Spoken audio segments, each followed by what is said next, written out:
వాతావరణంలో carbon dioxide స్థాయి ఉష్ణోగ్రతలు పెరిగినప్పుడు బియ్యంలో ఆర్సెనిక్ పరిమాణం కూడా పెరుగుతుందని పరిశోధకులు కనుగొన్నారు. ఈ అధ్యయనం చైనాలో జరిగింది. కానీ ప్రపంచంలోని అనేక ప్రాంతాల్లో పండించే బియ్యంలో కూడా అకర్బన ఆర్సెనిక్ ఉంటుంది. కాబట్టి యూరప్, అమెరికా వంటి ఇతర ప్రదేశాలలో కూడా ఇదే పరిస్థితి ఉంటుందని శాస్త్రవేత్తలు అంటున్నారు.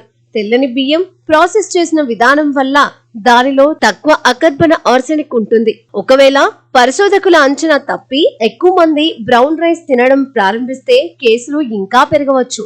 ప్రపంచవ్యాప్తంగా కోట్లాది మందికి బియ్యం ప్రధాన ఆహారం. గోధుమ లేదా మొక్కజొన్న కంటే ప్రతిరోజు ఎక్కువ మంది బియ్యాన్ని ఆహారంగా తీసుకుంటారు. కానీ వాతావరణ మార్పులు ఈ ఆహారాన్ని మరింత ప్రమాదకరంగా మారుస్తున్నాయని శాస్త్రవేత్తలు హెచ్చరిస్తున్నారు. భూమి వేడెక్కడం, కర్బన ఉద్గారాలు పెరిగే కొద్దీ బియ్యంలో ఆర్సెనిక్ పరిమాణం కూడా పెరగవచ్చని సూచిస్తున్నారు. ఆర్సెనిక్ చర్మం, ఊపిరితిత్తులు, మూత్రాశయ క్యాన్సర్ల ప్రమాదాన్ని పెంచుతుందని బలమైన ఆధారాలు ఉన్నాయి.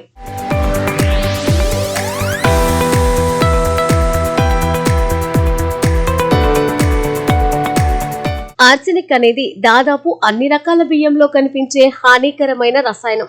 పొలంలోని నేల నుంచి ఇది వరిలోకి వస్తుంది.